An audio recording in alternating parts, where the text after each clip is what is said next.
पहला basic concepts और first module से स्टार्ट करते हैं, ठीक है, जैसा, क्योंकि कॉम में रेडी फॉर दैट की ड्राइंग लगता है बहुत सारा, वेलोसिटी प्रोफाइल, एक्सेलरेशन प्रोफाइल, जो पहले चैप्टर्स है ना वो ड्राइंग वाले चैप्टर्स हैं, पहले वाले। और एफएम में ऐसा नहीं है, एफएम में कोई ड्राइंग वाइंग नहीं है, डिफिकल्ट है ये मैं बताता हूँ, बट हाँ कुछ नहीं, ऐसा नहीं। एफएम तो सुना तो होगा ना कम से कम, फ्लूइड मैकेनिक्स होता क्या है ना, हो जाएगा, डोंट वरी, ठीक है। तो आज ये सारे एफएम ही है जितने दिख रहे हैं सब, फ्लूइड मैकेनिक्स, ठीक है। स्टार्ट करते हैं पहला। तो फर्स्ट टॉपिक पहले तो मैं आपको एक्सप्लेन कर देता हूँ क्या है, ठीक है। देखो,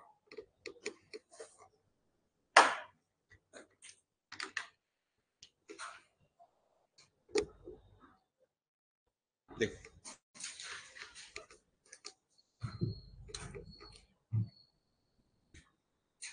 फ्लूइड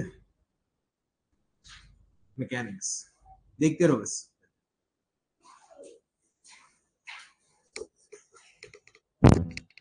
सबसे पहले फ्लूइड का मतलब क्या होता है?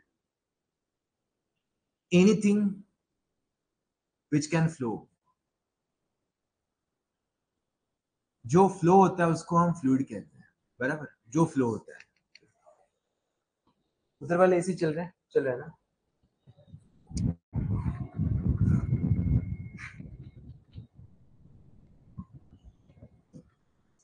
देखो, anything which can flow is called a fluid.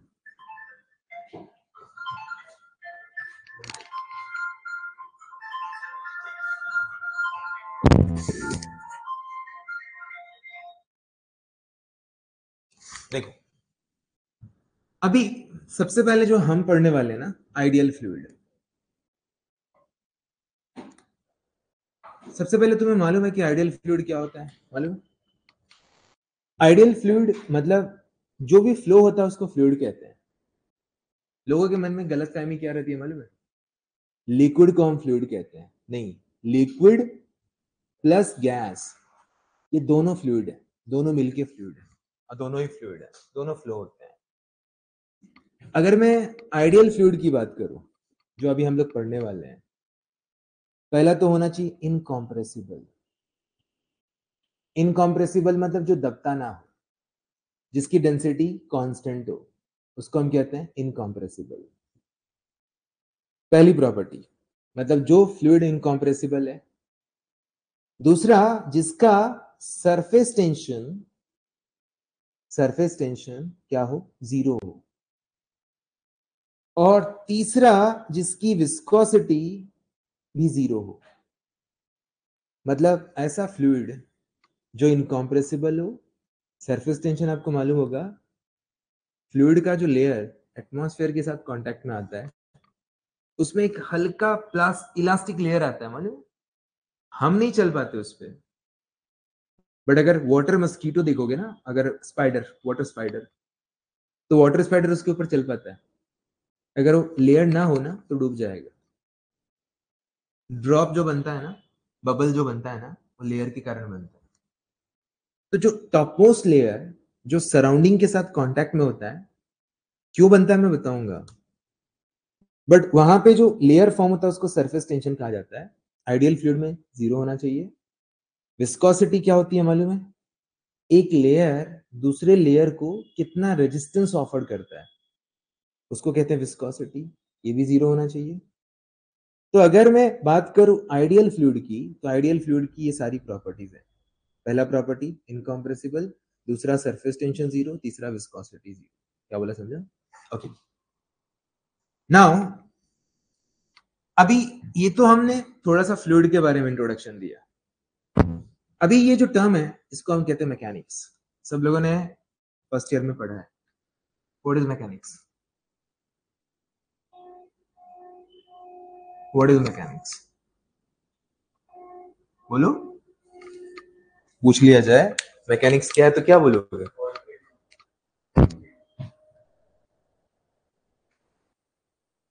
Simple सा लैंग्वेज में, study of forces in rest as well as in motion.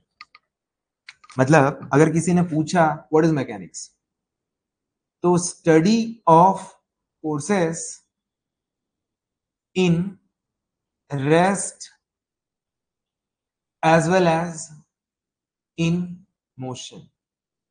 Force का स्टडी करना रेस्ट में और मोशन में, उसको कहते हैं मैकेनिक्स। बराबर। अभी जो तुम मैकेनिक्स पढ़ रहे थे वहां रिजिड बॉडी था, कार, घर, बीम, ये सब दबता नहीं था फोर्स लगाने के बाद, कोई डिफॉर्म नहीं होता था। तो जो हम मैकेनिक्स पढ़ रहे थे वो क्या था, रिजिड बॉडी का था। अभी वही मैकेनिक्स फोर्स लगाऊंगा फ्लूइड के ऊपर, तो फ्लूइड अगर ये दोनों को साथ में ले लिया तो अभी यहां पे फ्लूइड के साथ अपना बनेगा फ्लूइड स्टैटिक्स। पहला चैप्टर का नाम है। दूसरा फ्लूइड काइनेमेटिक्स। तीसरा टॉपिक का नाम है फ्लूइड डायनामिक्स। मतलब इसमें क्या हो रहा है मैं आपको ये भी बता देता हूं। यहां पे फ्लूइड अगर देखा जाए कैसा रहेगा, रेस्ट में, और रेस्ट में फोर्स अगर आ रहा है तो उसको हम क्या बोलते हैं, स्टैटिक्स। अगर काइनेमेटिक्स, मतलब मालूम है काइनेमेटिक्स का मतलब क्या होता है, आपने 11th 12th में पढ़ा है काइनेमेटिक्स, मैकेनिक्स में पढ़ा है। यहाँ पे फ्लूइड के मोशन के बारे में पढ़ेंगे, फोर्स नहीं। जैसे तुम लोग को याद होगा kinematics 1D 2D, projectile motion, motion in straight line, ये सब क्या था, काइनेमेटिक्स था। तो काइनेमेटिक्स मतलब क्या होता है, मोशन के बारे में पढ़ना, मोशन किसने किया उसके बारे में नहीं पढ़ना। पानी चल रहा है, पानी के बिहेवियर पे देखना, इसकी एक्सेलेरेशन कितनी है, वेलोसिटी कितनी है, कैसे जा रहा है, उसको कहते हैं काइनेमेटिक्स। तुम ये नहीं ढूंढना कि पानी चल कैसे रहा है, पानी को चलाया किसने, ये कहां पे ढूंढेंगे, डायनामिक्स में। तो यहां पे क्या करेंगे, study of fluid motion, fluid motion, और यहां पे फोर्स अलोंग विथ मोशन, और ये सब किसके साथ होगा, फ्लूइड के साथ हो रहा है। पहले हम लोग किसके ऊपर पढ़ रहे थे, रिजिड बॉडी के ऊपर पढ़ रहे थे। तो जो हमारा पहला टॉपिक है, पहला चैप्टर है, वो क्या है, स्टैटिक्स है, फ्लूइड स्टैटिक्स। इसके बारे में बात करेंगे, पर उससे पहले भी तुम्हें बहुत कुछ बताना है, बहुत सारे बेसिक चीजें बतानी है। तो पहले ये भी नहीं मालूम होगा लोगों को, सी प्रेशर, प्रेशर होता है force upon area. Force upon area होता है तो ये यूनिट होता है न्यूटन पर मीटर स्क्वायर, और इसको हम कहते हैं पास्कल। डेंसिटी होता है मास अपॉन वॉल्यूम, बराबर। इसके अलावा एक प्रेशर और है जो कि आगे चल के पढ़ोगे, रो जी एच, इसको हम कहते हैं हाइड्रोस्टैटिक प्रेशर, हाइड्रोस्टैटिक प्रेशर, बराबर। अच्छा, डेंसिटी क्या हो गया, मास अपॉन वॉल्यूम, मतलब केजी पर मीटर क्यूब। अपने को इस चैप्टर में डेंसिटी ऑफ एयर 1.29 केजी पर metre cube, density of water कितना होता है 1000 केजी पर मीटर क्यूब, करेक्ट, बराबर। ये लिख के रखो।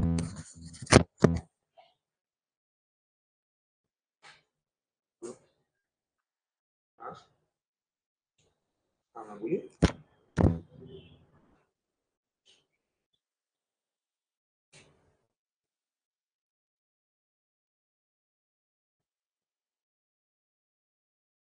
मर्क्यूरी का भी आपको डेंसिटी तो पता होगा ना, क्या होता है मर्क्यूरी का डेंसिटी, याद है, 13,600।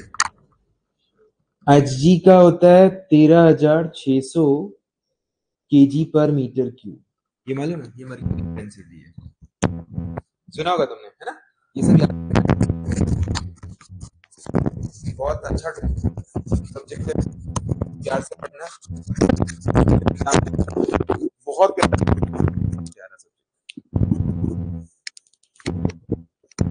सोचो एक चैप्टर था 11th 12th में, फ्लूइड,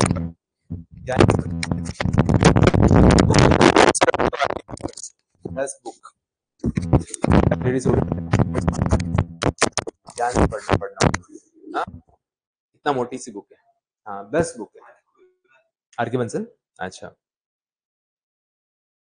लेकिन ढंग से लिखा। उस तुम्हारे जो ये सब बुक रहते हैं ना, उसमें सिर्फ और आधे ज्यादा मिस्टेक रहता है, मालूम है? हर एक क्वेश्चन गलत रहता है। जो लोकल पब्लिकेशन का बुक रहता है ना, थर्मो पढ़ना हो, थर्मो क्यों पढ़ोगे अभी? भगवान करे पास हो जाओ तुम। मतलब अगर कॉम पढ़ना हो तो कॉम के लिए रतन है, खुरमी है, और इसके लिए आर के बंसल बेस्ट बुक है, सबसे अच्छी बुक है आर के बंसल। कभी देखो तो मुझसे, और अगर उससे भी अच्छी बुक पढ़नी है तो वो बताना, उससे भी अच्छी है, जो मतलब 2 साल तक सिर्फ फ्लूइड पढ़ना पड़ेगा, इतना बड़ा बुक है। हाँ हाँ, बट अच्छा करियर है इसमें, मालूम है? मैथमेटिक्स बहुत चाहिए, दोनों में मैथमेटिक्स चाहिए, इसमें भी चाहिए, इसमें बहुत डिफरेंशिएशन आता है। कोई डिप्लोमा में नहीं है ना, डिप्लोमा किया हुआ? ध्यान देना थोड़ा।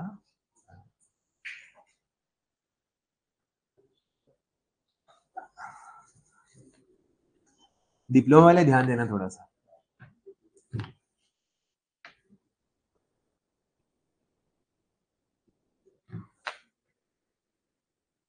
देखो, हो गया ना? देखिए सी,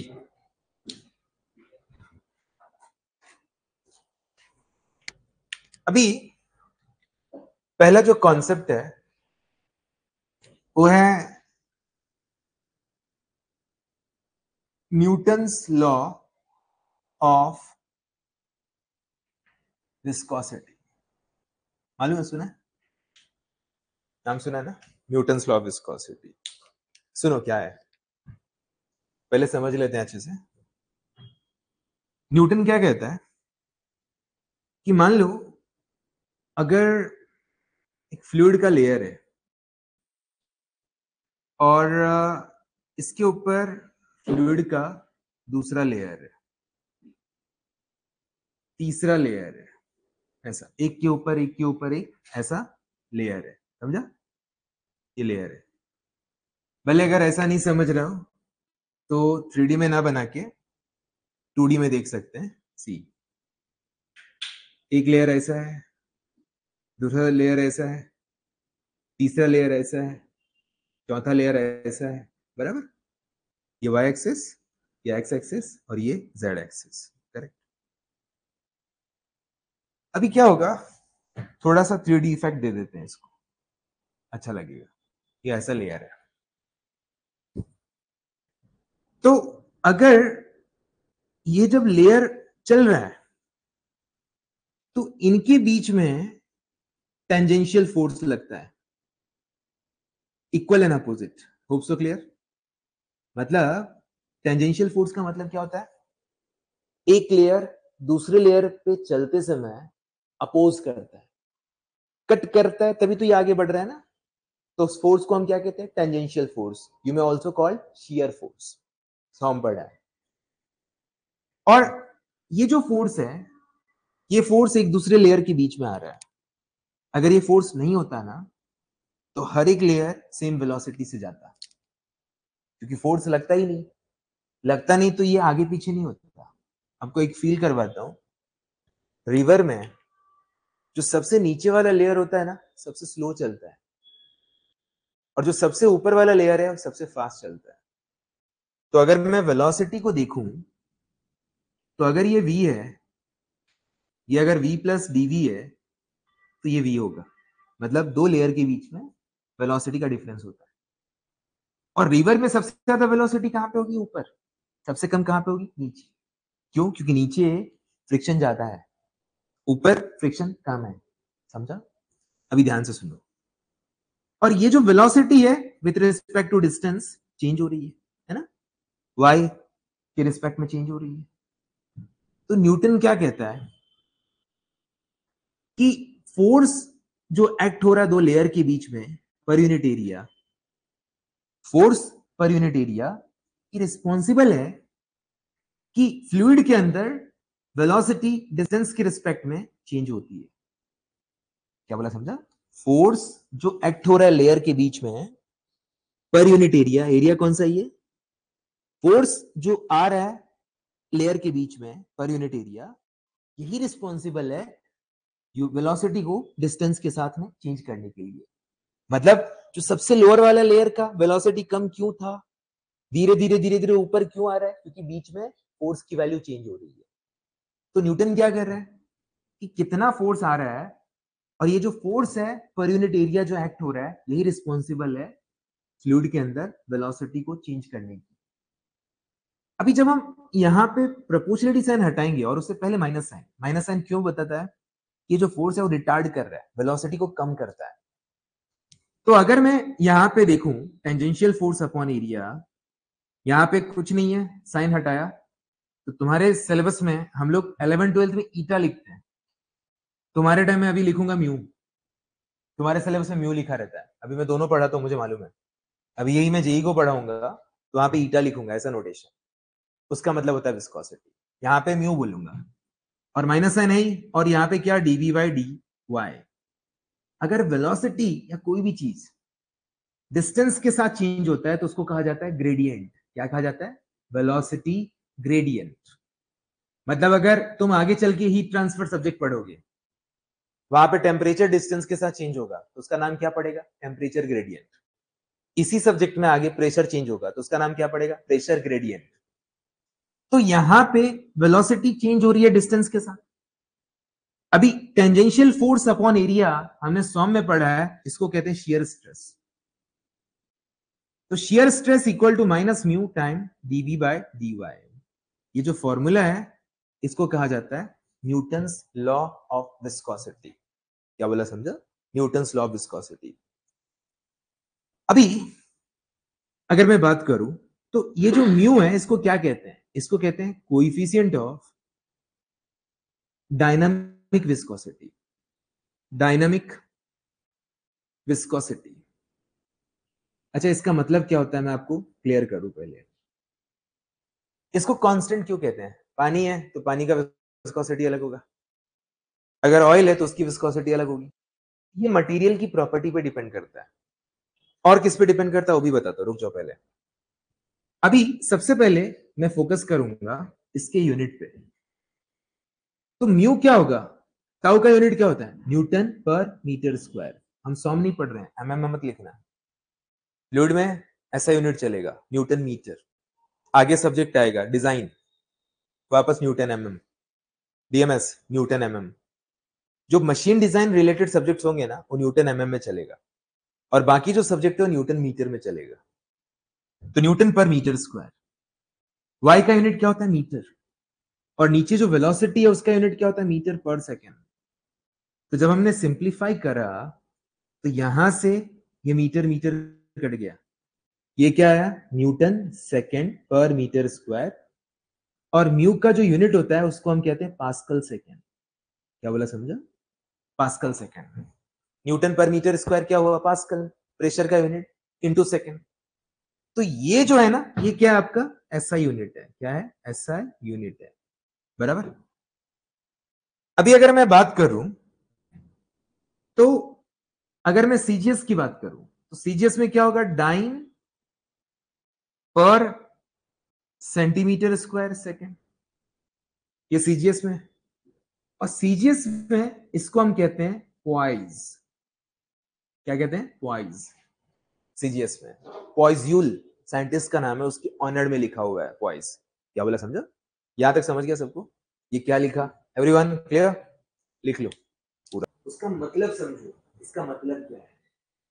लेयर के बीच में फोर्स आ रहा है पर यूनिट एरिया, उसके कारण क्या हो रहा है? वेलोसिटी चेंज हो रही है। एक मिनट और रुको, एक मिनट और।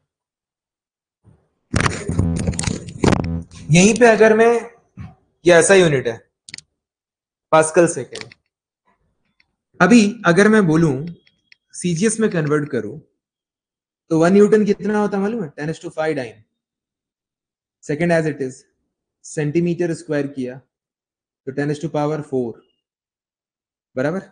मीटर स्क्वायर को सेंटीमीटर स्क्वायर मतलब 1 मीटर 100 सेंटीमीटर होता है। तो यहां पे ये टर्म कट गया, तो ये क्या हो गया 10 डाइन सेकेंड पर सेंटीमीटर स्क्वायर, मतलब 1 पास्कल सेकेंड बराबर 10 पॉइस। मतलब अगर कभी पॉइस दिया है, अगर मैं पूछूं 1 पॉइस कितना पास्कल सेकेंड, 10⁻⁻1। 1 पास्कल सेकेंड कितना पॉइस, 10 पॉइस। कन्वर्जन मालूम होना चाहिए, ऐसा है क्योंकि पॉइस में लिखेगा वो क्वेश्चन में कितना पॉइस है, तो पॉइस लिखा है तो कन्वर्जन आना चाहिए 1 पास्कल सेकेंड 10 पॉइस। और अगर पॉइस दिया है तो पास्कल सेकेंड में कन्वर्ट करोगे तो 10⁻1 उल्टा हो जाएगा। मतलब अगर मैं ऐसा करूं, अगर मैं ऐसा करूं कि 1 poise equal to 10⁻⁻1 pascal second, correct, ये भी ध्यान रखना, ओके। और मैं इसके बारे में और भी बोल सकता हूं, ये जो विस्कोसिटी है ना, वो मटेरियल ऑफ फ्लूइड के ऊपर डिपेंड करेगा, depends on material of fluid as well as temperature. 2 minute hold करो, टेम्परेचर, इन दोनों चीजों पर डिपेंड करेगा। अभी टेम्परेचर पे कैसे डिपेंड करेगा, पहले समझा ना, मटेरियल ऑफ फ्लूइड, ये मटेरियल ऑफ फ्लूइड पे डिपेंड करेगा और टेम्परेचर पे डिपेंड करेगा। अभी देखो टेम्परेचर पे कैसे डिपेंडेंट है, अगर मैं बोलूं कि विस्कोसिटी टेम्परेचर पे कैसे डिपेंड करता है, तो विस्कोसिटी दो चीजों का होता है, गैस का भी होता है और लिक्विड का भी होता है। हम दोनों को क्या कहते हैं, फ्लूइड कहते हैं, है ना, गैस को भी और लिक्विड को भी। अभी दिमाग लगाओ, लिक्विड को जब गर्म करोगे, घी ले लो, गर्म करो, ऑयल में कन्वर्ट होता है। घी ज्यादा चिपचिप है, ऑयल क्या है, कम चिपचिप है। मतलब हम जब लिक्विड को हीट करते हैं तो मॉलिक्यूल के बीच का डिस्टेंस बढ़ता है, उसको बोलते हैं इंटरमॉलिक्यूलर सेपरेशन इंक्रीजेस, और विस्कोसिटी क्या होती है, घट जाती है। तो किसी ने पूछा कि लिक्विड के अंदर क्या होता है, तो लिक्विड के अंदर जो विस्कोसिटी है वो इंटरमॉलिक्यूलर अट्रैक्शन की प्रॉपर्टी है, और अगर हम टेम्परेचर बढ़ाते हैं तो लिक्विड की विस्कोसिटी क्या होती है, घट जाती है। गैस के अंदर अगर मैं बात करूं, तो गैस के अंदर क्या होता है ना, तुम गर्म करोगे ना तो गैस का रैंडम मोशन बढ़ जाएगा, तो रैंडम मोशन बढ़ेगा तो विस्कोसिटी बढ़ गई। तो लिक्विड में टेम्परेचर बढ़ाने से विस्कोसिटी घटती है, गैस में टेम्परेचर बढ़ाने से विस्कोसिटी बढ़ती है। समझ में आया क्या बोला मैंने, याद रखना चीज कि अगर किसी ने पूछा लिक्विड में विस्कोसिटी किसका फंक्शन है, तो बोलोगे इंटरमॉलिक्यूलर फोर्स ऑफ अट्रैक्शन। और जब तुम टेम्परेचर बढ़ाते हो तो दो मॉलिक्यूल के बीच का डिस्टेंस बढ़ता है, विस्कोसिटी घट जाता है। और गैस में क्या होता है, तुम जब टेम्परेचर बढ़ाते हो तो रैंडमनेस बढ़ती है, रैंडम मोशन बढ़ती है, तो वहां पे विस्कोसिटी किसका फंक्शन है, रैंडम मोशन का, तो विस्कोसिटी वहां पे क्या होगी, बढ़ जाएगी। क्या बोला समझो, लिख लोगे कि मैं लिखा दूंगा, पहले इतना करो फिर मैं लिखा दूंगा।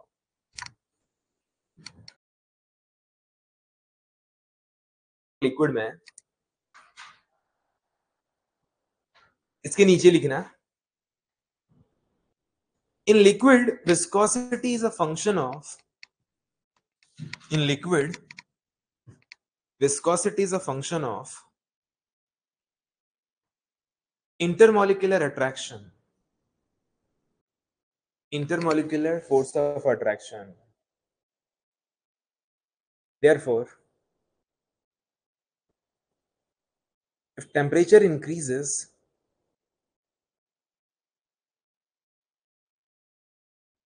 intermolecular attraction decreases, increases, viscosity decreases. ऐसा लिख दो, viscosity decreases.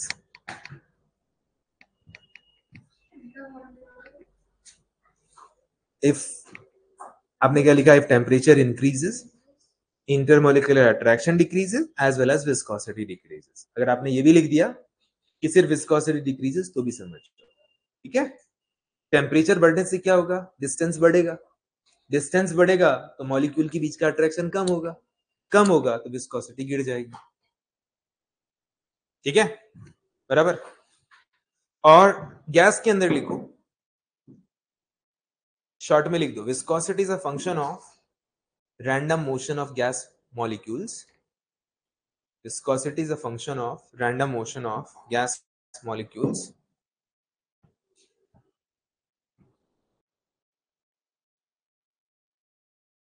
Random motion of gas molecules.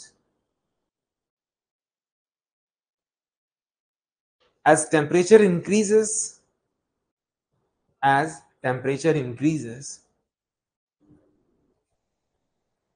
random motion increases.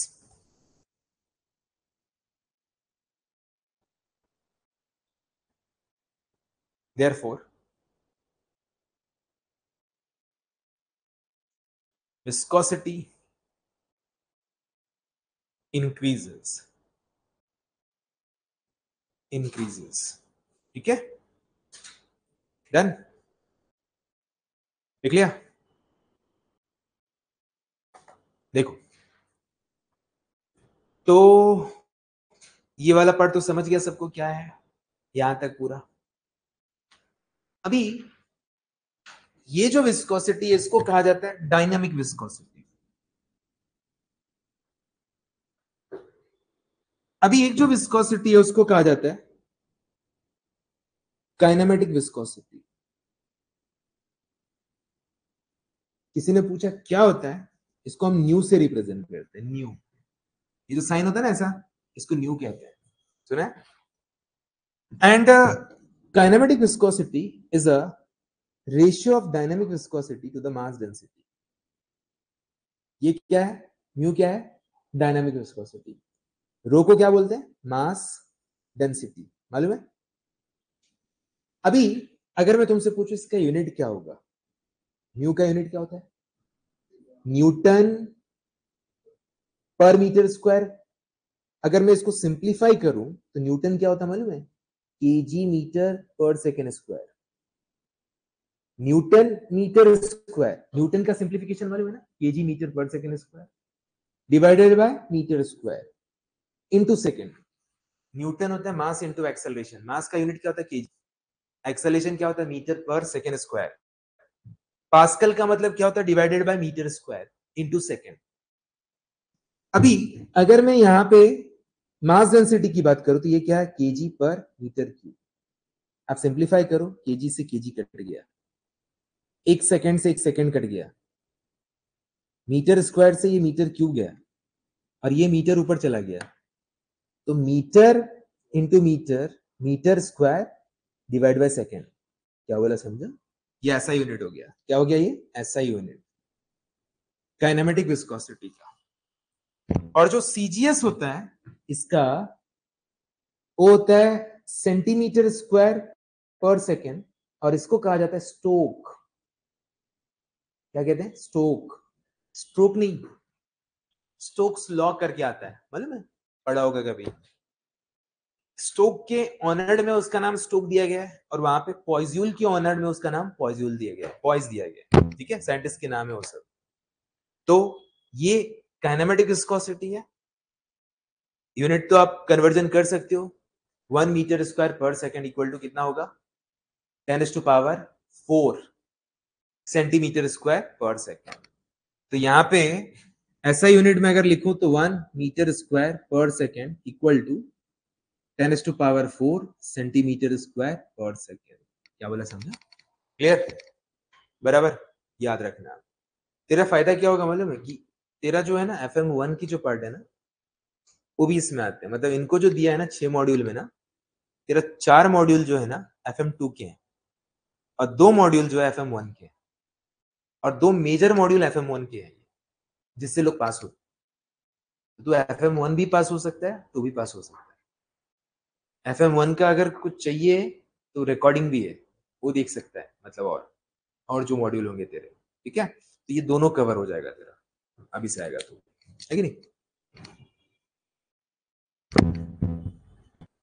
एक कॉलेज है, मतलब मतलब वो फाटा के, खपोली फाटा के पास वो आगे है ना. कौन सा कॉलेज है?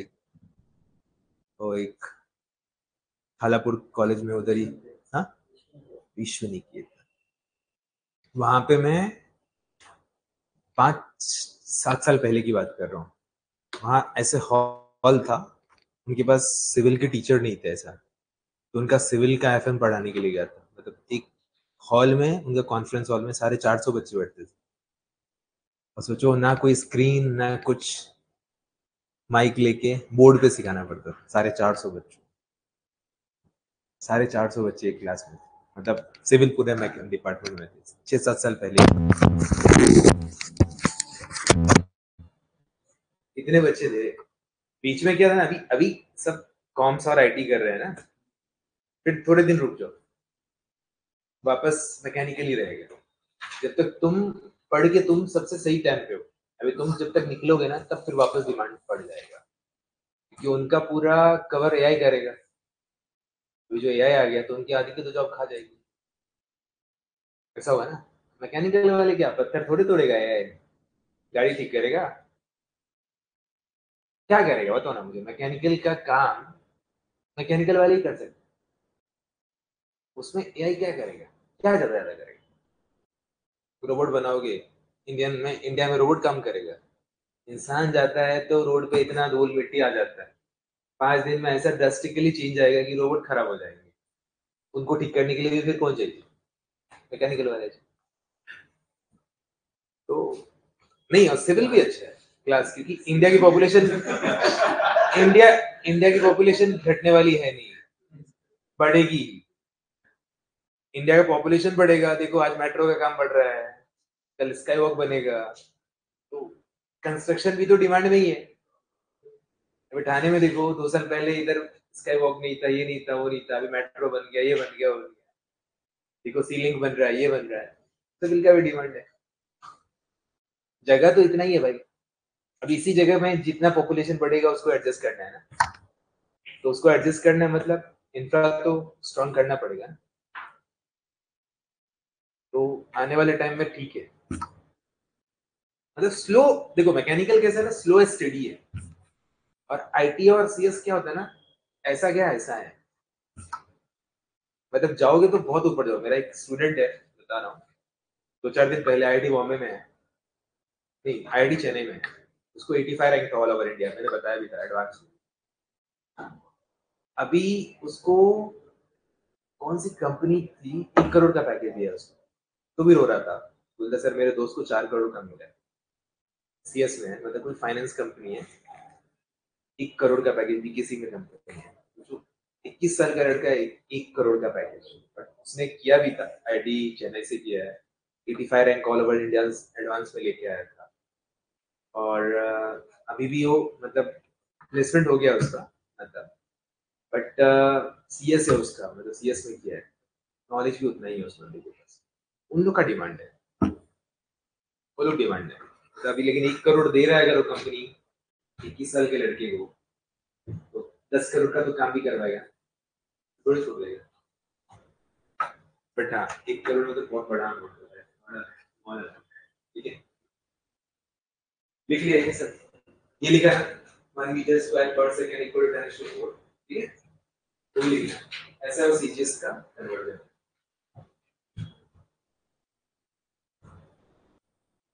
हाँ, मैकेनिकल में इतना नहीं मिल सकता, नहीं मिल, मुझे 2010 में कुछ 4.7 का पैकेज मिला, 2010 में,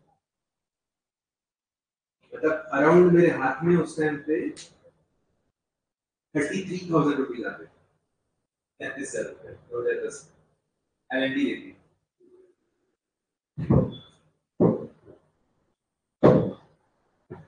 पहला जॉब था मेरा, जॉब ही छोड़ दी। में पढ़ा बल्क मॉडल्स, में पढ़ा बल्क मॉडल्स क्या होता है, change in pressure upon volumetric strain, पढ़ा है, इसको हम कहते हैं बल्क मॉडुलस। जब हम किसी वॉल्यूम को दबाते, देखो 100 में हमने पढ़ा था यंग्स मॉडुलस, बल्क मॉडुलस और रिजिडिटी। जब किसी बॉडी का शेप चेंज होता है तो रिजिडिटी, लेंथ चेंज होता है तो यंग्स, और वॉल्यूम चेंज होता है तो बल्क। तो फ्लूइड में क्या चेंज होने वाला, वॉल्यूम।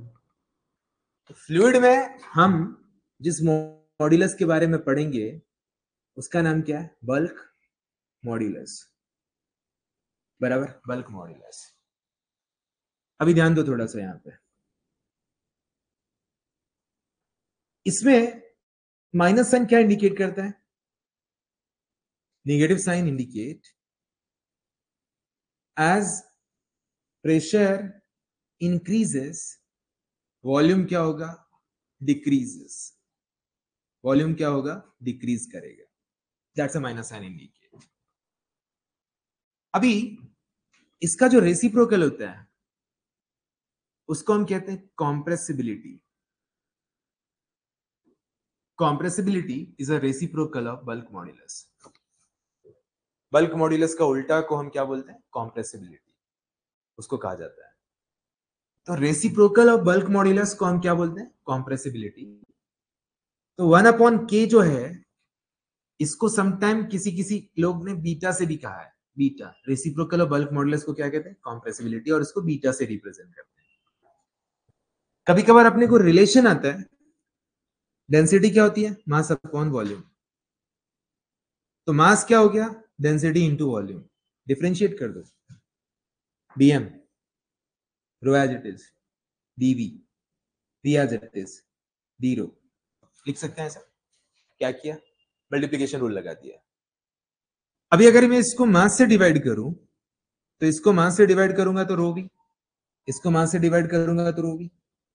यहां से रो गया, यहां से वी गया, तो फॉर्मूला क्या बना मेरे पास? dm divided by m equal to d rho by rho dv by v, बराबर। अभी मुझे ये बताओ कि यहां से अगर मैं निकालना चाहूं कुछ ऐसा, तो ये जो टर्म है मास, मास एक कांस्टेंट टर्म है। ये फॉर्मूला भी यूज होगा, याद रखना, जहां पे मास वेरिएबल होगा। अगर मास कांस्टेंट है तो डीएम की वैल्यू क्या होगी? 0। तो ये क्या होगा? Minus d rho by rho equal to d v by v, हमें राइट। अच्छा, अभी अगर मैं बात करूं तो जो कॉम्प्रेसिबिलिटी है उसको कैसे लिख सकते हैं? डीवी बाई वी, और ये डीपी नीचे आ जाएगा। सॉरी, यहां पे अगर उल्टा किया तो सबसे पहले मैं क्या करूंगा? यहां पे इसका उल्टा, तो इसका उल्टा क्या होगा बताओ? अगर मान लो यहां पे v ऊपर चला गया है तो हम क्या लिखेंगे यहां पे? बोलो, dv by v divided by dp, correct? ये ऐसा होगा। यहां पे माइनस dv बाय v अगर देखा जाए किसके बराबर हो गया? और नीचे क्या है? dp है। तो यहां से dp को इधर मल्टीप्लाई कर दो तो dp इंटू बीटा, मतलब d rho by rho is equal to dp into beta. dp यहां पे क्या है? चेंज इन प्रेशर है। डेंसिटी और प्रेशर में कंफ्यूज मत होना। डेंसिटी में मैं क्या कर रहा हूं ना, ये प्रेशर है, ये क्या है? प्रेशर है। और डेंसिटी में ऐसे थोड़ा सा टर्न मारता हूं, मालूम है? डेंसिटी में ऐसे टर्न मारता हूं, तो ये डेंसिटी है, ये प्रेशर है, समझा? ये रिलेशन हो गया किसके बीच में? इसको क्या कहते हैं? Relation between density and compressibility. And compressibility मतलब कभी ना कभी काम आएगा तुम्हें, इसके लिए बता रहा हूं। ये चीजें याद रखना, ठीक है? बार बार बता रहा हूं। यहाँ पे P जो है प्रेशर को डार्क कर देता हूं और डेंसिटी को ऐसे छोड़ देता हूं। जहां जहां प्रेशर है, प्रेशर को डार्क कर रहा हूं, समझा? प्रेशर को डार्क कर रहा हूं, और जो डेंसिटी है उसको एज इट इज रहने दिया, समझा कि नहीं? ये क्लियर है? पहला क्या पढ़ा है? बल्क मॉड्यूलस क्या होता है, उसका रेसिप्रोकल क्या होता है? Compressibility. Relation between density and compressibility चाहिए था मुझे, लिख लो।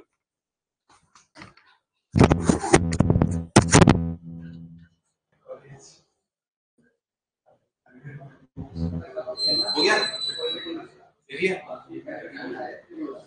सम्स करे अभी सॉल्व। ये तो एक ही चल ही रहा है। इधर शिफ्ट हो जाने नहीं तो ऐसा जी तो तुम लोग को चलेगा ना? हाँ बराबर ना? अभी इधर तो कुछ प्रॉब्लम उधर तेरे ऊपर ही आ रहा होगा वो। चलो सम सॉल्व करते हैं, ठीक है? हाँ न्यूमेरिकल लिखो। थ्योरी में क्या रखा है? अच्छा अच्छा बोल। लगता है कॉलेज से बहुत थक जाता है तू। कॉलेज था आज? स्टार्टिंग स्टार्टिंग में बच्चे ज्यादा जाते हैं, है ना?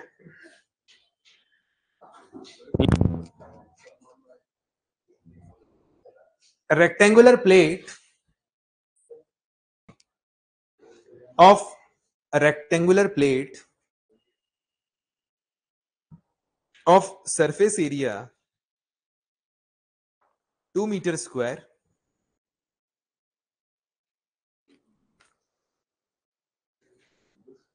a rectangular plate of surface area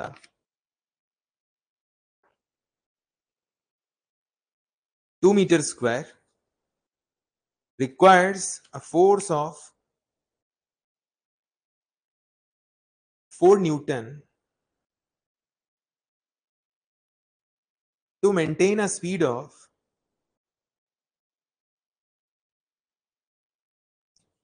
0.25 meter per second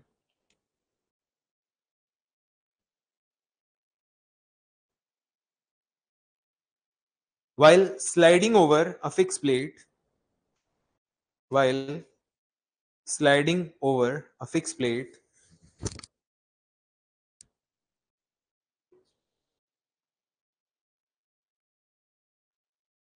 a gap of 0.5 mm a gap of 0.5 mm is maintained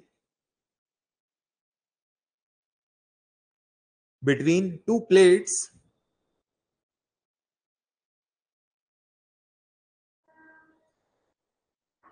and is filled completely with oil is filled completely with oil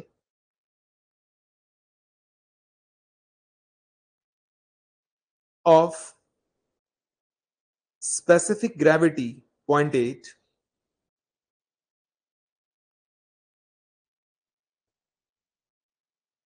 determine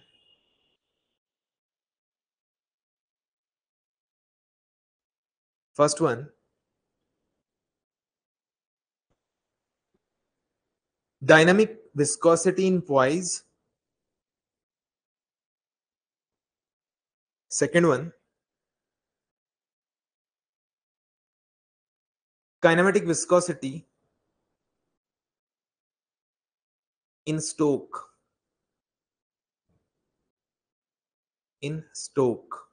ठीक है? ये है question. Let's see how to solve, कैसे solve करना है देख लेते हैं, ठीक है? देखो ये लिखा ना भाई, बाद में ऐसा नहीं होना चाहिए कि तुम मालूम पड़ा रो को और बी से कैंसिल कर रहे हो। हाँ वहां डी डी मिल गया, डी डी भी कैंसिल कर दो, फिर मालूम पड़ा 1/रो बीटा बच गया। तो पी को हाईलाइट कर लेना, पी को पी लिखना, नी न्यू नहीं सब वी है। वी को ऐसा कभी कभार लिख देता हूं मैं गलती से, वी यहाँ पे वी वी मतलब वॉल्यूम लिख दो, इसमें हर जगह वी मतलब वॉल्यूम है, सब वी है। कुछ अगर डाउट रहे तो पूछ लो। वी मतलब वॉल्यूम, रो मतलब डेंसिटी, एम मतलब मास और पी मतलब प्रेशर। इतने सारे नोटेशन यूज किए हैं।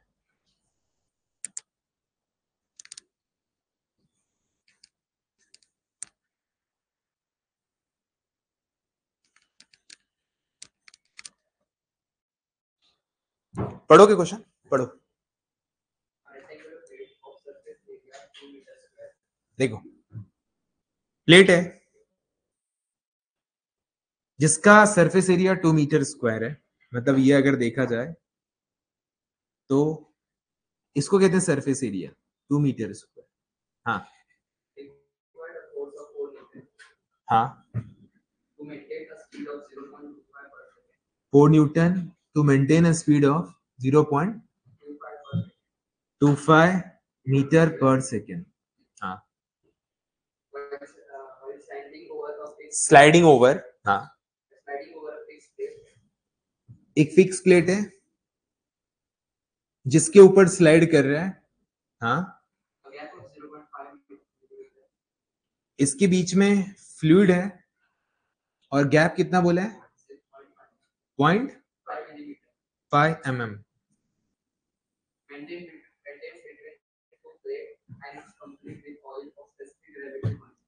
स्पेसिफिक ग्रेविटी ऑयल का कितना है? 0.8 है ना, बराबर। हाँ, find dynamic viscosity and kinematic viscosity, ऐसे dynamic and kinematic. Okay, let's see. पहले मैं कुछ की चीजें क्लियर कर दूं। ये जो टर्म होता है ना, आप लोग को शायद मालूम होना चाहिए, नहीं मालूम है तो भी याद रखो। स्पेसिफिक ग्रेविटी और इसको कहते हैं relative density. Specific gravity and relative density, इस टर्म का मतलब क्या होता है मैं बताऊं। स्पेसिफिक ग्रेविटी और रिलेटिव डेंसिटी होता है density of substance divided by density of water at 4 degree centigrade, क्योंकि वाटर की डेंसिटी 4 डिग्री पे सबसे ज्यादा होती है। 1000 जो होती है ना, कहां पे होती है? 4 डिग्री पे होती है। मतलब डेंसिटी किसी भी सब्सटेंस का, से एग्जांपल अगर मैं स्पेसिफिक ग्रेविटी ऑफ मर्क्यूरी बात करूं, तो मर्क्यूरी का डेंसिटी कितना होता है मालूम है? 13600। और पानी का डेंसिटी कितना होता है? 1000, 4 डिग्री पे। तो ये आंसर क्या है? 13.6। ये हो गया स्पेसिफिक ग्रेविटी ऑफ मर्क्यूरी। यहाँ ऑल्दो कुछ काम नहीं है, बट तुम्हें बता रहा हूं, एग्जाम्पल दे रहा हूं। इसको क्या बोलते हैं? Specific gravity, gravity of mercury, correct, Hg। Although इसका कोई काम नहीं है। अभी अगर मेरे पास स्पेसिफिक ग्रेविटी है तो उसको मैं 1000 से मल्टीप्लाई कर दूंगा तो इस फ्लूइड की डेंसिटी आ जाएगी। तो डेंसिटी ऑफ फ्लूइड आ गई क्या? 0.8 इंटू 1000, दैट इज 800 kg पर मीटर। क्या बोला, समझा? याद रखना, कभी भी स्पेसिफिक ग्रेविटी दिया रहे तो 1000 से मल्टीप्लाई करना तो डेंसिटी आ जाएगा। ठीक है, समझा नहीं? ये कैसे किया ये पूरा चीज है। अच्छा, अभी देखो, पहला स्टेप क्या चेक करोगे? कौन सा ऐसा यूनिट है, कौन सा सीजीएस है। ये फोर्स न्यूटन में, वेलोसिटी मीटर पर सेकंड में, डिस्टेंस एमएम में। ये जो दोनों प्लेट के बीच का डिस्टेंस है उसको हम क्या कहते हैं? डीवाई, डीवाई कहते हैं। और ये जो डीवाई है उसको क्या करोगे? 0.5 mm को मीटर में कन्वर्ट करना, 10⁻³ मीटर। क्या बोला, समझा? ये क्लियर। अभी देखो, इसको देख के मालूम पड़ रहा है एक प्लेट के ऊपर एक प्लेट चल रहा है। तो मैंने अभी कुछ टाइम पहले बताया था Newton's law of viscosity, tangential force upon area equal to minus d v by d y, और यहां पे म्यू। माइनस साइन नहीं लिखा, माइनस साइन का मतलब क्या है? चेंज इन, मतलब जो फोर्स है वो रिड्यूस कर रहा है स्पीड को, that's a minus sign indicate. तो अगर माइनस साइन नहीं भी लिखोगे तो यहां पे सिर्फ इतना याद रखना, negative sign only indicate retarding nature, retarding nature. मतलब माइनस साइन ये बता रहा है कि प्लेट की वेलोसिटी घट रही है। माइनस साइन को नहीं यूज किया तो भी चलेगा, समझ गया? अभी फोर्स कितना है? 4 न्यूटन, बराबर।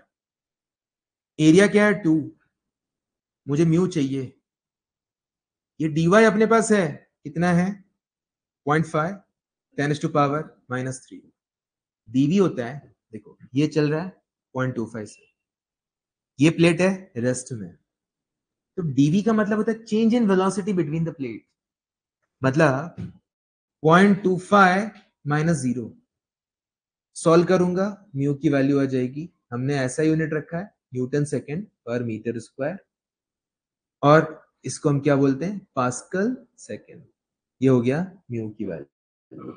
क्या म्यू उसने कुछ यूनिट में पूछा है, पॉइस में निकालो कि इसमें निकालो? पॉइस में निकालो। तो जब तुमने पास्कल सेकंड में निकाला तो फिर क्या करोगे, 10 से मल्टीप्लाई कर देना ये आंसर को, तो किस में आ जाएगा, पॉइस में। समझा कि नहीं? बराबर, ये समझ में आ गया?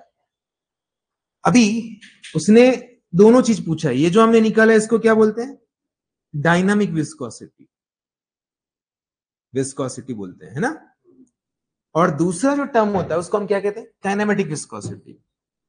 तो अगर मैं काइनेमेटिक विस्कोसिटी निकालू, काइनेमेटिक विस्कोसिटी निकालू, तो देखो, अगर तुमने पॉइस में निकाला हुआ करोगे, तो पॉइस में निकाला हुआ करोगे सेंटीमीटर स्क्वायर पर सेकेंड, मतलब यहां पे ऐसा हो जाएगा, अगर म्यू डाला, देखो इधर ध्यान देना, ये डेंसिटी डाला, तो अगर तुमने इसको सीजीएस में रखा तो इसको भी सीजीएस में रखना पड़ेगा, बराबर। तो तुम्हें हालत खराब हो जाएगी, तो तुम क्या करो, तुम्हें निकालने आएगा, तो सीजीएस में इसको हम क्या बोलते हैं मालूम है, 8।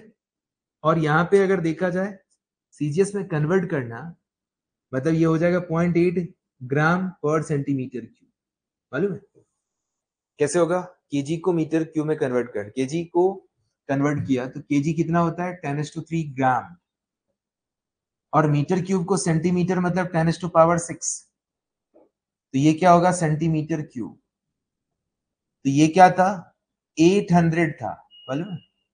तो यहां से 10⁻3 गया, 2 जीरो चला गया, तो ये 5 जीरो चला गया, फिर भी कितना बचा है, 8/10, क्या हुआ, 0.8 ग्राम पर सेंटीमीटर क्यूब, बराबर। शॉर्टकट ट्रिक बताऊं, जो स्पेसिफिक ग्रेविटी होगा ना वही सीजीएस में होगा, वो वैल्यू हो जाएगा, समझा। तो यहां पे अगर बी केयरफुल कि अगर आपने इसको पॉइस में डाला तो इसको क्या करो, 0.8 ग्राम पर सेंटीमीटर क्यूब डालना, दोनों सेम यूनिट में होना चाहिए। अगर ऐसा यूनिट डाला तो ऐसा यूनिट में रहना चाहिए, क्या बोला समझा, you will get the answer. And kinematic viscosity का यूनिट क्या आ जाएगा, स्टोक, बराबर, CGS. Hope so clear everyone, समझ गया क्या किया कि नहीं, लिखो।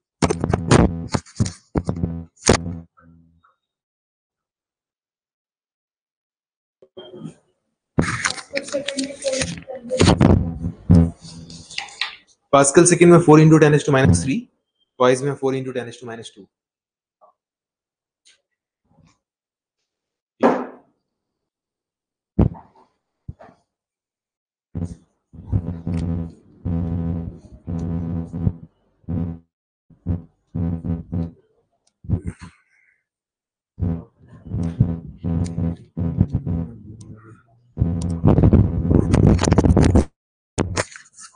कौन से कॉलेज से डिप्लोमा किया, कहाँ से,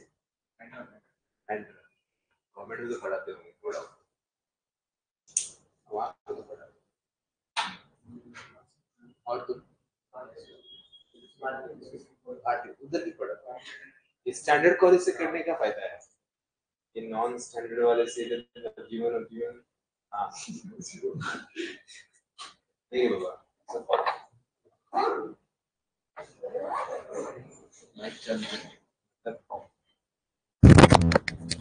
सर पहले मेरे पास क्या है, फिर पास हो गया, पास मतलब अभी वो लोग तो ऐसे ही बड़े बड़े हो गए, शादी होती है, जीवन में रहते थे पीछे बैठे डाल दिए, हाँ अरे मतलब वो लेक्चर में 2 गियर मार के आ रहे थे, हाँ उधर पीछे बोलते सर सब बैठे रहते हैं, ऐसा ना क्यों होगा।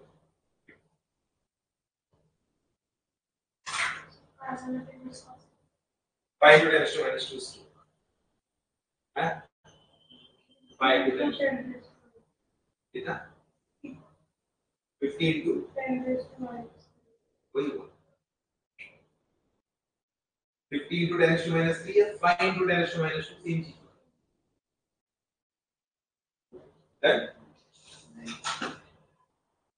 इसका आंसर आना चाहिए तुम्हारा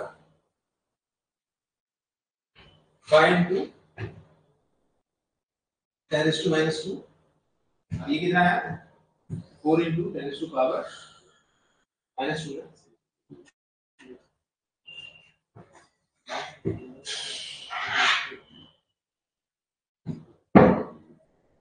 अगला देखो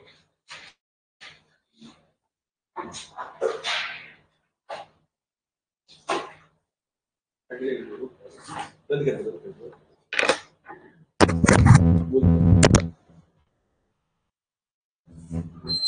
इसको एसी बंद कर दो बंद करो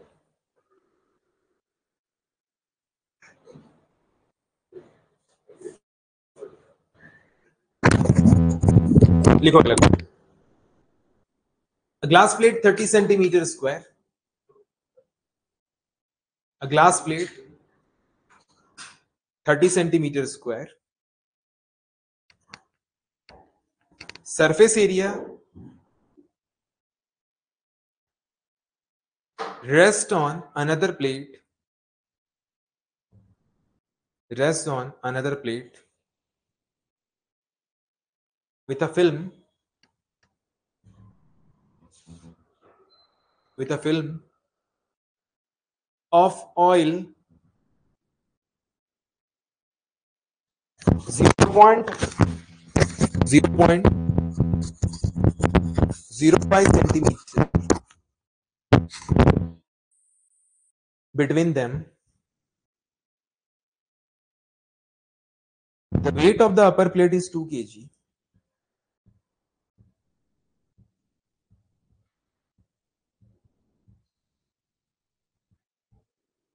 Upper plate starts moving.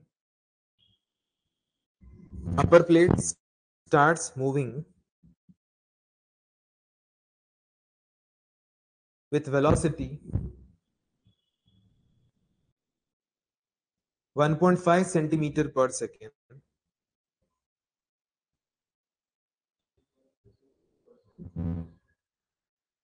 When both plates are lifted by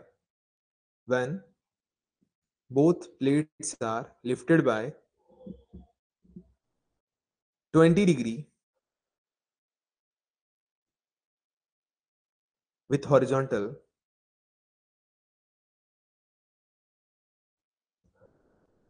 but the edge of bottom plate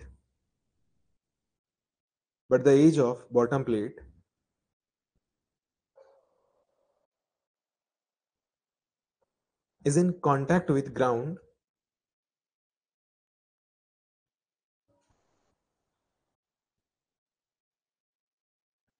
then determine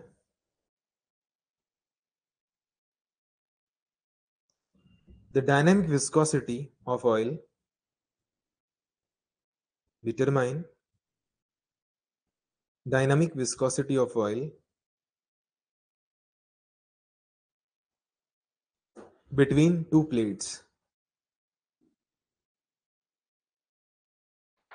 Between two plates. ठीक है? Done? देखो हटा दो इसको.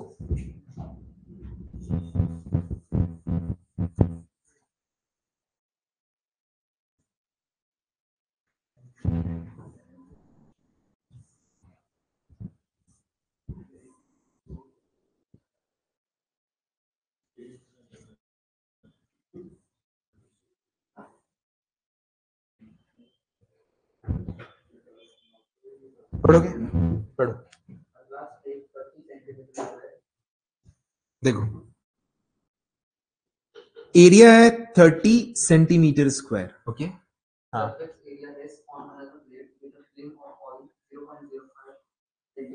एक प्लेट ऐसा है, दूसरा प्लेट ऐसा है. आगे चल के मालूम पड़ेगा. और ये दो प्लेट ऐसा है, एक प्लेट ये दूसरा प्लेट, और ये ग्राउंड है. ठीक है. और ये प्लेट भी रेस्ट पे है. करेक्ट. आगे पढ़ो. इनकी बीच में जो ऑयल है दैट इज dy और ये है 0.05 सेंटीमीटर स्क्वायर. हाँ. वेट मतलब mg होता है, मालूम है? mg 2g मतलब 2g मतलब 20 न्यूटन, और वेट हमेशा वर्टिकली डाउनवर्ड एक्ट होता है। हाँ, upper plate starts moving with velocity 1.5 centimeter 1.5 centimetre पर सेकेंड से नीचे आ रहा है। हाँ, when both plates are lifted by 20 degree. दोनों plate lifted by 20 degree, both the plates are lifted by 20 degree, that is our meaning. हाँ, With horizontal, but the edge of the bottom plate is in contact with the ground. देखो, edge of the bottom plate is in contact with the ground. हाँ, Then determine the dynamic velocity of an oil plate. Viscosity, dynamic viscosity ये चाहिए, बराबर। और कोई data छूट गया जो मैंने नहीं लिखा? Everything okay. नाउ से सबसे पहले टेंजेंशियल फोर्स चाहिए। ये फोर्स टेंजेंशियल फोर्स नहीं है गाइस। सी, यहां पे फोर्स को रिजॉल्व करो। अभी रिजॉल्व करोगे तो पहले मुझे ये बताओ कि 20 ये होगा कि ये होगा? ऊपर वाला एंगल 20 होगा कि नीचे वाला एंगल 20?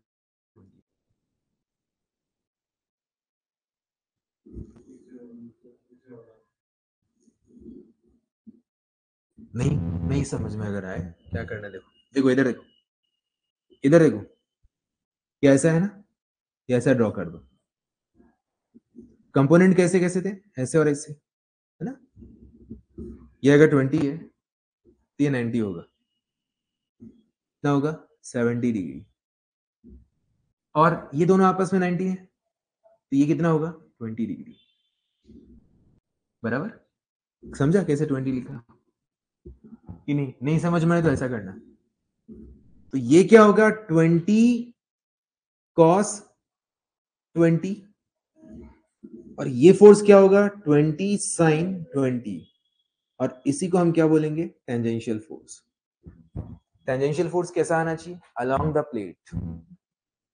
और ये जो प्लेट है ये टेंजेंशियल फोर्स नहीं हुआ। यहां पे टेंजेंशियल फोर्स का रोल कौन प्ले करेगा? ये। Everyone clear? ना आगे देखो, फॉर्मूला क्या है? F T by A equal to mu time d v by d y. ये है एफ टी की जगह क्या लिखेंगे? 20 साइन 20। अच्छा अभी देखो, तुमने फोर्स को ऐसा यूनिट में रखा है, अब बाकी सब सीजीएस में दिख रहा है। तो एक काम करते हैं, 1 न्यूटन 10⁵ डाइन होता है, मालूम है सीजीएस में। एक काम करते हैं, ये न्यूटन को 10⁵ से मल्टीप्लाई कर देते हैं, डाइन में कन्वर्ट हो जाएगा। बाकी सबको कन्वर्ट करने से बेटर है एक को कन्वर्ट कर दो, बेटर है ना? न्यूटन को डाइन में कन्वर्ट कर दिया। अभी सेंटीमीटर स्क्वायर 30 डाल दो डायरेक्टली। यहां पे क्या है? यहां पे म्यू है। वेलोसिटी, एक प्लेट रेस्ट और दूसरा प्लेट चल रहा है, तो वेलोसिटी क्या होगा? 1.5 माइनस 0 चेंज। दोनों के बीच का डिस्टेंस 0.05 डायरेक्टली सीजीएस में आएगा आंसर, और आंसर किस में आएगा? वॉइस में, है ना? And if you want to convert into pascal second तो क्या करो? इसको डिवाइड बाय 10 कर दो। तो डिवाइड बाय 10 कर दोगे तो ये किस में होगा? पास्कल सेकंड, बराबर है कि नहीं? That is your answer. ठीक है, समझ गया ना कैसे किया? लिख लो।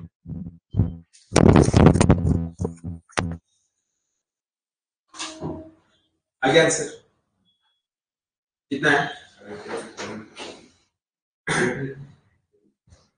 745.6 and 74.56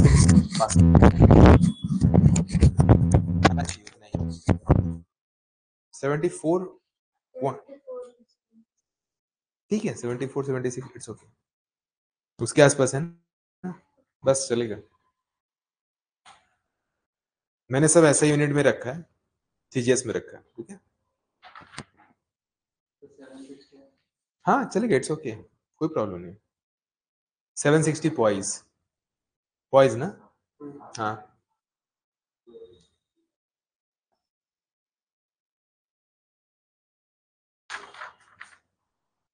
अगला लो, क्वेश्चन ही है, मोस्टली न्यूमेरिकली सॉल्व करेंगे हम लोग, है ना? लिखो,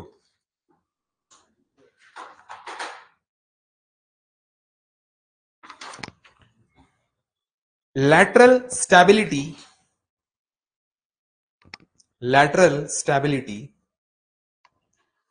of a shaft, 150 diameter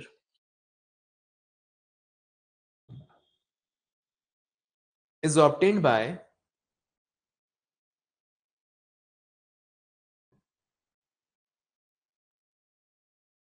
250 wide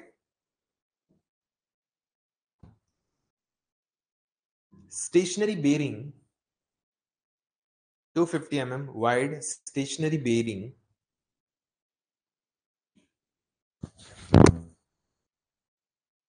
the internal diameter of bearing is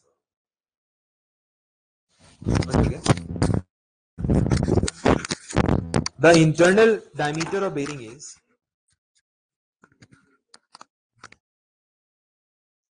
150.25 the annular space, annular, ALLULAR,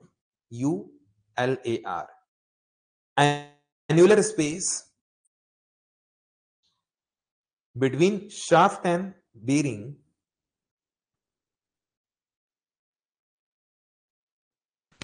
is filled by lubricant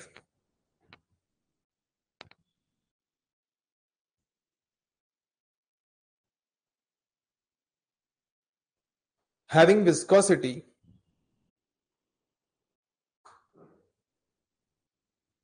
2.45 poise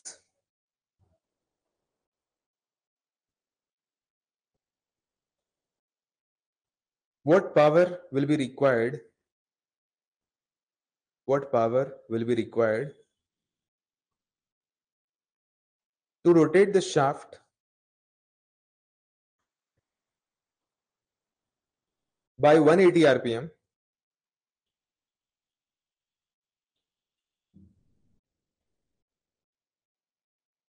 overcoming the viscosity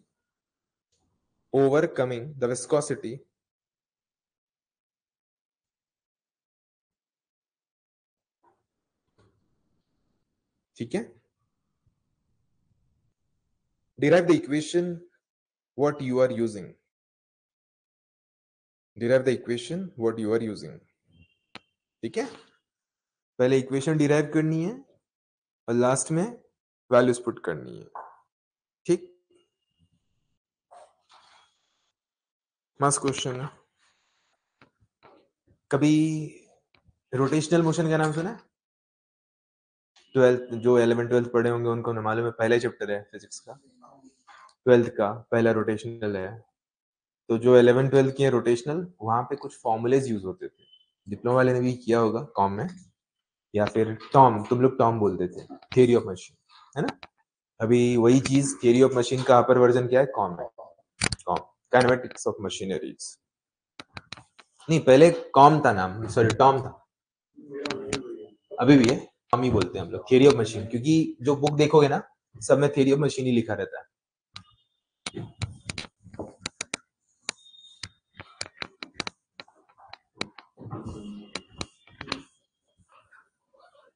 देखो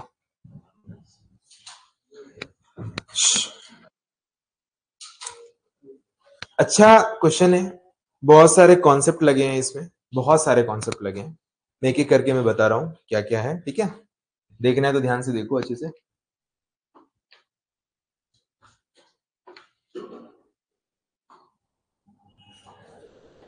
देखो पढ़ो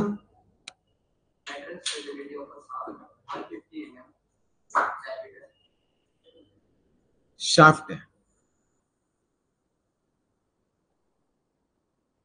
करेक्ट शाफ्ट मालूम है ना शाफ्ट बोलते हैं इसको हाँ, आगे 150 इंटरनल डायमीटर 150 हाँ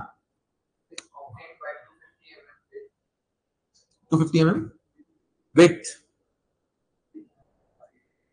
वाइड या विड्थ हाँ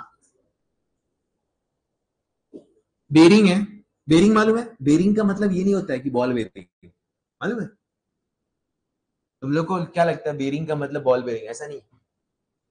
बेरिंग का मतलब जब दो बॉडी आपस में मोशन में है और उनके बीच में लुब्रिकेंट है, उसको बेरिंग कहते हैं। इसको हाइड्रोडायनामिक बेरिंग कहते हैं, हाइड्रोडायनामिक बेरिंग।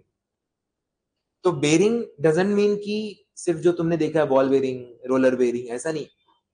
कभी भी याद रखना बेरिंग का मतलब क्या है, जब दो बॉडी रिलेटिव मोशन में है और उनके बीच में लुब्रिकेंट है, उसको बेरिंग कहा जाता है। मान लो यहाँ पे कुछ लुब्रिकेंट है, यहाँ पे ये लुब्रिकेंट है, ये बेरिंग है। आगे बढ़। एक मिनट, इसका लेंथ कितना बोला था? 250 mm वाइड है ना, विड्थ। हाँ, stationary bearing, the internal diameter of इसको लेंथ मान लेता हूँ, सॉरी इसको लेंथ मान लेता हूँ। स्टेशनरी बेरिंग है। हाँ हाँ, the internal diameter of the bearing is 150.25 150.25 mm। Let's say ये डी है और ये कैपिटल डी है, तो इनके बीच का जो गैप होगा दैट इज dy। ये क्या हो गया? Capital D minus small D divide by 2। ये माइनस ये, आधा इधर आधा इधर, तो capital D minus small D divide by 2 किया, तो ये गैप हो गया है ना, ये dy हो गया। आगे, the annual space between the shaft and the bearing filled by lubricant having viscosity 2.45 volts. Viscosity 2.45 ना, तो ये हो गया 2.45 10⁻⁻1 pascal second, that is 0.25245 pascal second, बराबर। ये हाँ, आगे What power will be required to rotate the shaft by 180 rpm? इसको रोटेट करना है ओमेगा से, तो इसका जो एन है जो रोटेट हो रहा है, कितना आरपीएम बोला? 180 आरपीएम। कितना पावर चाहिए? पावर रिक्वायर्ड, प्रेशर नहीं, पावर। पावर कितना लगेगा? हाँ, Overcoming the viscosity रेजिस्टेंस। देखो पहले मुझे बताओ, ये सारी चीज समझा? कल मैंने तुम्हें लास्ट लेक्चर, मतलब कल मतलब वेडनेसडे को, कॉम में एक फॉर्मूला दिया था। पावर होता है फोर्स इंटू वेलोसिटी, बोला था मैंने। पावर क्या होता है? Force into velocity, linear system में। और अगर यही रोटेशनल है तो फोर्स का काम करेगा टॉर्क और वेलोसिटी का काम करेगा ओमेगा। ये लीनियर सिस्टम है, मतलब अगर कोई बॉडी को मूव करना है तो जो काम फोर्स करता है वही, जब कोई बॉडी रोटेट होता है तो टॉर्क करता है। यहां भी तो यहां ओमेगा। ये लीनियर सिस्टम में पावर का फॉर्मूला, ये एंगुलर सिस्टम। पहले मुझे बताओ, समझा? अभी देखो क्या क्या करते हैं। ये समझ गया फॉर्मूला है, अभी ये फॉर्मूला के लिए मुझे सब कुछ करना है। अभी यहां पे देखते जाओ कैसे सोच रहा हूं। ओमेगा, ओमेगा क्या होता है? 2πn/60। निकाल के रख लेता हूं। 2πn/60, एन की वैल्यू कितनी है? 180, तो 2π इंटू 180/60, तो ये होगा क्षेत्रीय कटरा, ये हो गया 6π। ओमेगा की वैल्यू रेडियन पर सेकेंड इज अ यूनिट, बराबर। ओमेगा निकल गया। 6π की वैल्यू बाद में पुट कर देना, पाई का वैल्यू 3.14 होता है। अभी टॉर्क निकालना है। टॉर्क क्या होता है? टाउ। अभी यहां पे अगर देखा जाए तो सबसे पहले क्या करते हैं?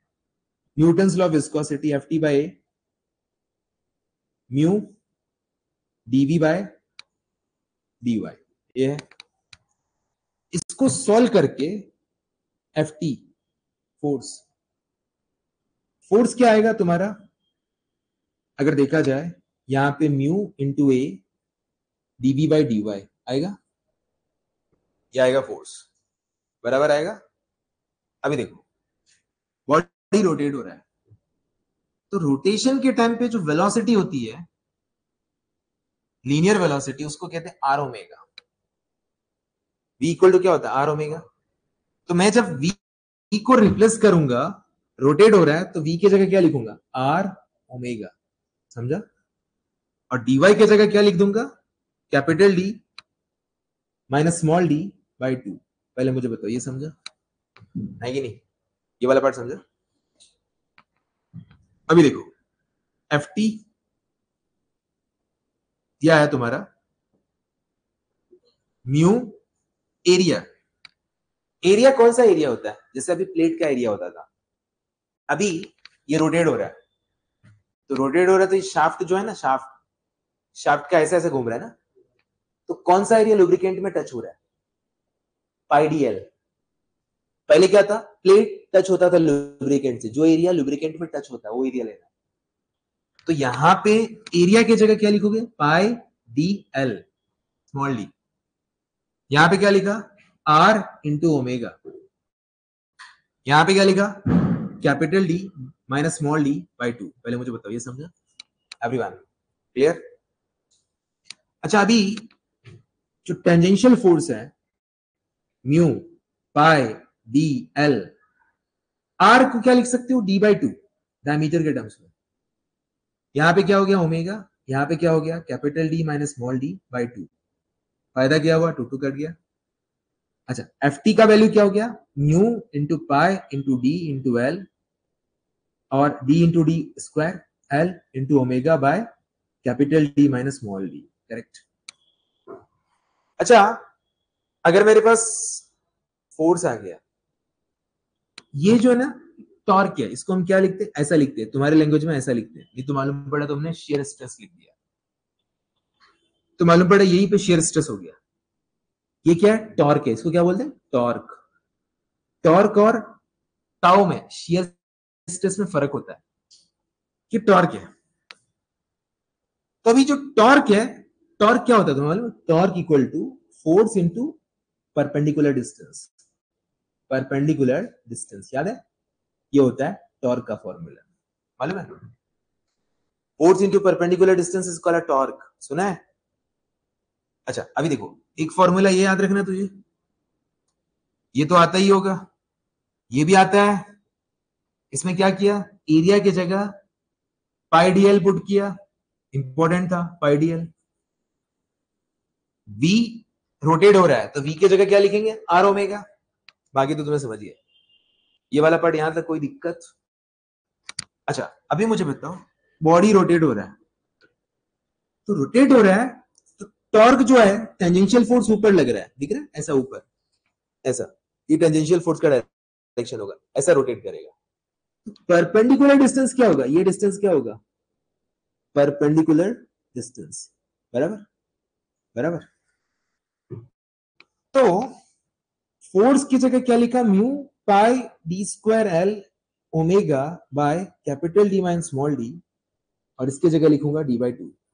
ये क्या हो गया, टॉर्क। टॉर्क इंटू ओमेगा क्या होगा, पावर। मैंने तुमसे क्या पूछा था, पावर का फॉर्मूला डिराइव करो। तो फाइनली स्टेप क्या होगा, mu pi D Q into L into omega square, दिमाग लगाना क्यों, divided by capital D minus small D. यहां पे अभी क्या करोगे तुम, म्यू का वैल्यू मालूम है, डायमीटर अंदर वाला मालूम है, बाहर वाला मालूम है, एल मालूम है, लेंथ, इसको लेंथ, ये लेंथ है, ओमेगा निकाल चुकी हो तुम लोग। अभी यूनिट कन्वर्जन कर लेते हैं, कैपिटल डी 0.15 मीटर, ये कैपिटल डी 0.1525, उसके बाद पॉइस का ऑलरेडी कन्वर्जन हो चुका है 0.25 मीटर, करेक्ट। जो था सब मैंने कन्वर्ट कर दिया, और इसमें ये पावर का फॉर्मूला बन गया तुम्हारा, है ना। इस फॉर्मूला में पुट करो, ऐसा यूनिट है, आंसर किसमें आएगा, वॉट में, क्लियर। ये स्टेप से ये स्टेप कैसे लिखा समझा, डी इंटू डी क्या हो गया, डी स्क्वायर, और पावर टॉर्क को यहाँ पे पुट कर दिया, ये टॉर्क निकल के यहाँ पे पुट कर दिया, तो इंटू ओमेगा स्क्वायर हो गया। समझा कि नहीं? क्लियर है? स्टेप समझा? क्या किया? ये वाला देखो, यहाँ पे जो स्टेप्स अपने को याद रखने हैं ना, उसमें ये स्टेप एक बहुत इंपॉर्टेंट है। कौन सा? ये वाला स्टेप, एक स्टेप है। उसके बाद ये वाला फॉर्मूला याद रखना है, करेक्ट? ये वाला स्टेप मेजर है, ये वाला चीज मेजर है, करेक्ट? और ये दोनों फॉर्मूला लीनियर सिस्टम है और एंगुलर सिस्टम है। ठीक है? क्लियर? समझा? लिख लो। अच्छा सब्जेक्ट है। क्या हुआ? बोला बोला बोला। d/2 का 2 कहाँ गया? भूल गया मैं। लिखना। अच्छा क्या याद दिलाया? नहीं तो आंसर ही गलत आता, डबल आता।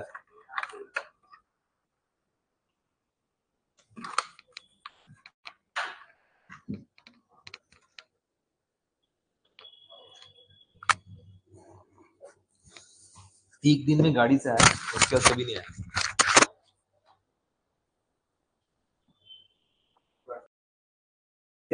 आना चाहिए।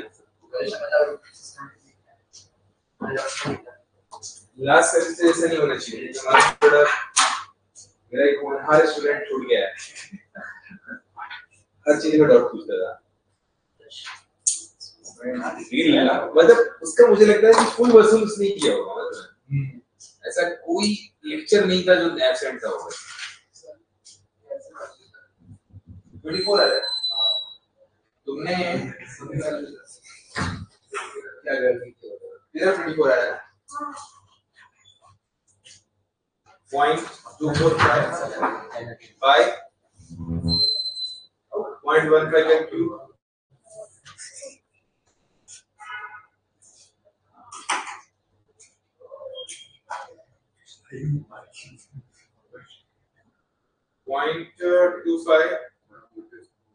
बराबर है।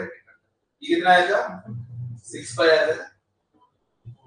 नीचे 2। भाई तो मोड चेंज कर पहले। मोड चेंज कर दे। आंसर आना चाहिए 461.48। मोड नॉर्मल मोड कौन सा होता है?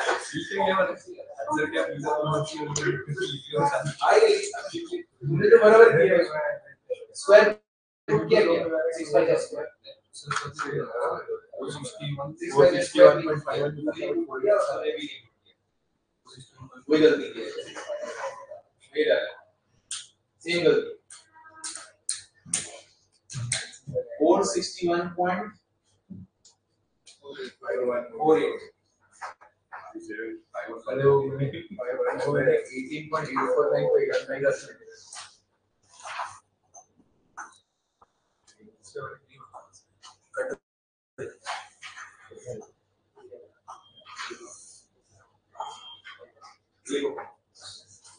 क्लास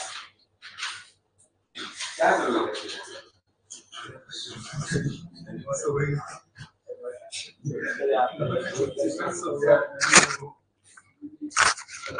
फिर भी नहीं आ रहा आंसर। कितना आ रहा है? 6 का स्क्वायर किया और पाई का स्क्वायर, दोनों का स्क्वायर किया गया। 6 का स्क्वायर किया, पाई का भी स्क्वायर करना है। क्वेश्चन लिखा दे रहा बस मैं। 6 का स्क्वायर एंड पाई का स्क्वायर दोनों का स्क्वायर होना चाहिए। देखो फटाफट, 6 का भी स्क्वायर होना चाहिए और पाई का भी स्क्वायर होना चाहिए।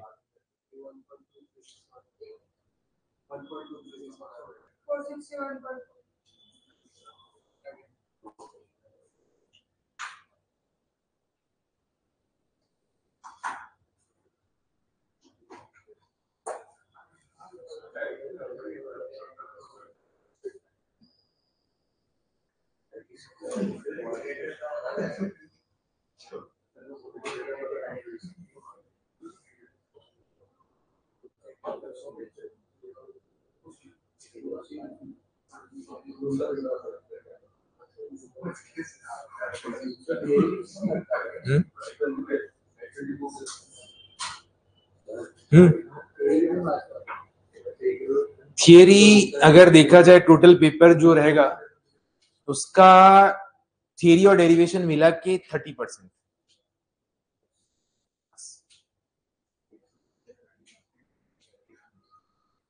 जितना भी पेपर का रहेगा 30%, मैक्स टू मैक्स 30 से 40, उससे ज्यादा नहीं। 60% न्यूमेरिकल रहेगा, 60% का न्यूमेरिकली मेजर है।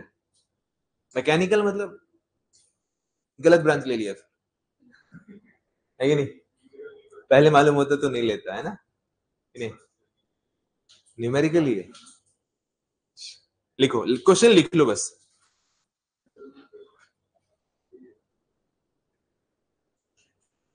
Determine dynamic viscosity of oil. Question का लास्ट लाइन पहले बोला मैंने, अभी क्वेश्चन नीचे लिखो। फ्लाईव्हील, फ्लाईव्हील मालूम है क्या होता है? नहीं तो मालूम पड़ा, उड़ता हुआ व्हील को फ्लाईव्हील बोले ऐसा। फ्लाईव्हील वेइंग, वेइंग वजन, मतलब प्रॉपर लैंग्वेज में लिखो तो flywheel weight 600 newton, 600 newton is attached at the end of, is attached at the end of horizontal shaft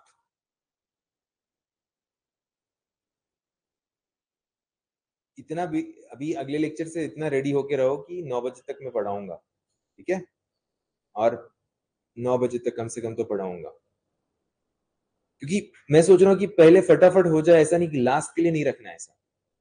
इसके लिए क्योंकि मतलब लास्ट में क्या होता है ना कि तुम आना ही बंद कर देते हो, कोई एक जन आता है, 2 जन आता है। कम से कम लास्ट टाइम ऐसा तो था, वो बंदा आ रहा था, नहीं तो मालूम पड़ा मैं अकेला ही बोल रहा हूँ बस।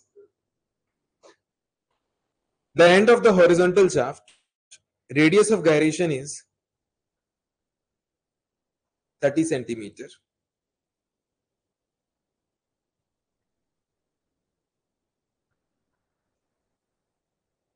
The shaft is supported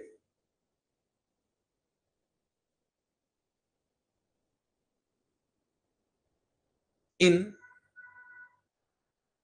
hydrodynamic lubricated bearing, hydrodynamic lubricated bearing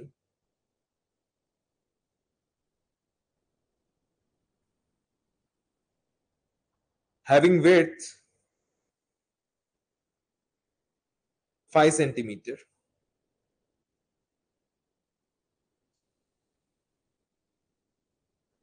Shaft diameter is 20 centimeter, 20 mm. Shaft diameter is 20 mm.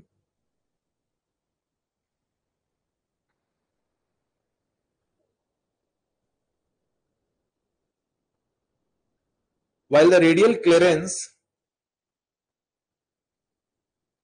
while the radial,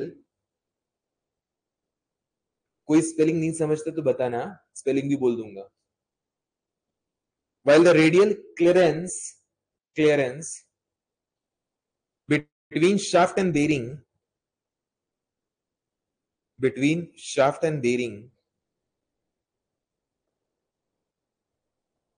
is 0.05 mm,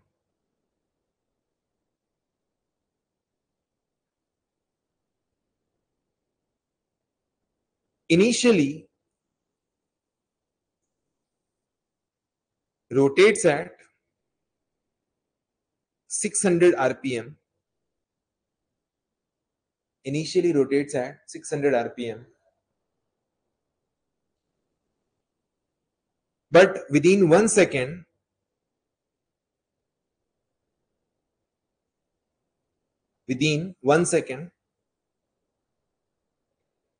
its speed reduces by 1 rpm. Speed reduces by 1 rpm. Then find, पहला वाला जो line था वो line पहले लिखा दिया था। Then find क्या डायनामिक विस्कोसिटी मतलब म्यू, ठीक है, बराबर। देन फाइंड म्यू, ठीक है। थोड़ा पढ़ते रहो आर के बंसल, मतलब पढ़ो, कम से कम पढ़ो, और तेरा फायदा ये होगा भाई, तेरा दोनों निकल जाएगा, या तेरा ये फायदा है, तू सारे चैप्टर में आ।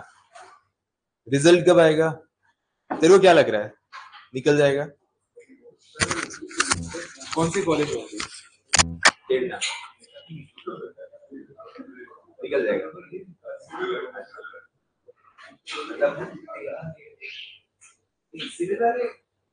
अच्छा फायदा होगा। एकदम क्या है, कैसा है, दूसरा आइडिया नहीं है कॉलेज का, सुना तो बच्चों ने बताया तो है, कौन से कॉलेज को अच्छा बोलते, कौन से गाली देते, मतलब पार्टी का अच्छा रेपुटेशन पहले था, अभी मालूम